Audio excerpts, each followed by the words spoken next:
इतिहास देखें तो चाहे अमेरिकन रेवोल्यूशन ले लीजिए, फ्रेंच रेवोल्यूशन ले लीजिए, इंडियन फ्रीडम स्ट्रगल ले लीजिए, इसमें सब में वकीलों ने बहुत बढ़ चढ़ के हिस्सा लिया था। तो वो पूरे देश के वकीलों को जोड़ना चाहते हैं और वकीलों को जोड़ने के लिए उन्होंने एक वेबसाइट लॉन्च की है, insafkesipahi.co.in।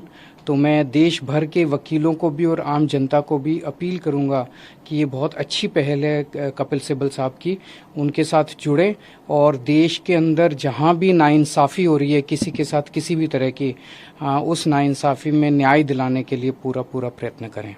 सर, 9 विपक्षी नेताओं ने चिट्ठी लिखी है पीएम नरेंद्र मोदी को ईडी और उसके सीबीआई के दुरुपयोग को लेकर, इस पर क्या कहें?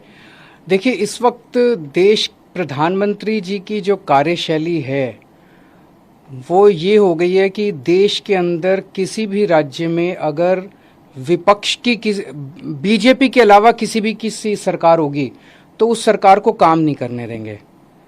ये बहुत ज़्यादा खतरनाक है।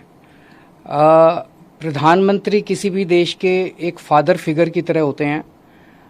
चुनाव में हम आपस में लड़ें, लेकिन चुनाव होने के बाद एक बार अगर कहीं कोई सरकार बन जाए तो उस सरकार को पूरी तरह से सपोर्ट देने की जिम्मेदारी और उसके साथ खड़े होने की, उसको अच्छा काम करने में मदद करने की जिम्मेदारी प्रधानमंत्री जी की होती है। लेकिन हमारे देश के प्रधानमंत्री जी ने ठान लिया है कि अगर बीजेपी को वोट नहीं दोगे, कोई और सरकार बनाओगे तो उस सरकार को किसी भी हाल में काम नहीं करने देंगे।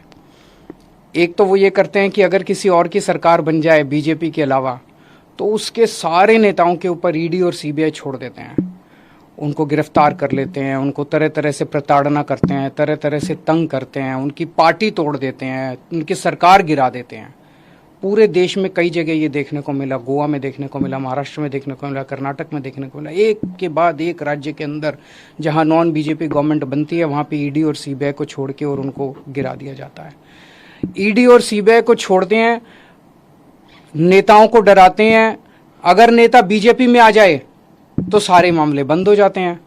हेमंत बिश्व शर्मा, जो इनके ऊपर पहले सीबीआई और ईडी के इतने मामले थे, शारदा कांड था शायद उनका, उसके अंदर वो फंसे और जैसे ही वो बीजेपी में आ गए सारे मामले खत्म।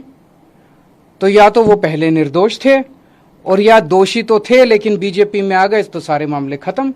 उसी तरह से शुभेंदु अधिकारी का मामला आता है, मुकुल रॉय का मामला आता है, नारायण राणे का मामला आता है। अभी उद्धव ठाकरे जी की पार्टी से जब इतने सारे एमएलए तोड़े गए तो कहा जाता है कि उनमें कईयों में सीबीआई और ईडी के मुकदमे चल रहे थे जिनको ठंडे बस्ते में डाल दिया गया। तो सीबीआई और ईडी का इस्तेमाल भ्रष्टाचार के खिलाफ के लिए नहीं कर रहे, सीबीआई और ईडी का इस्तेमाल कर रहे हैं चुनी हुई सरकारों को गिराने के लिए और दूसरी विपक्षी पार्टियों को तोड़ने के लिए। दिल्ली के अंदर जिस तरह से इन्होंने मनीष सिसोदिया जी और सत्येंद्र जैन जी को गिरफ्तार किया, दोनों के पास शुरू में इन्होंने बहुत लोग भेजे कि केजरीवाल का साथ छोड़ दो और आप बीजेपी भारतीय जनता पार्टी के अंदर आ जाओ। केजरीवाल आज अगर वो दोनों मेरा साथ छोड़ के और बीजेपी में चले जाते तो आज वो जेल में नहीं होते, उनके ऊपर किसी तरह के मुकदमे नहीं होते। तो जाहिर तौर पे उनके ऊपर जितने मुकदमे हैं सारे झूठे हैं, लेकिन वो भी डटे हुए हैं। तो ईडी और सीबीआई का इस्तेमाल केवल और केवल विपक्ष को तोड़ने के लिए और बीजेपी की जबरदस्ती सरकार बनाने के लिए किया जा रहा है। दूसरी तरफ गवर्नर्स का इस्तेमाल किया जा रहा है।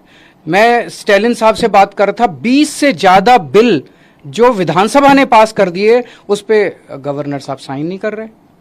केसीआर साहब ने अभी कल सुप्रीम कोर्ट में केस किया है कि हमारे बहुत सारे बिल गवर्नर लेके बैठे हैं, उस पे साइन नहीं कर रहे।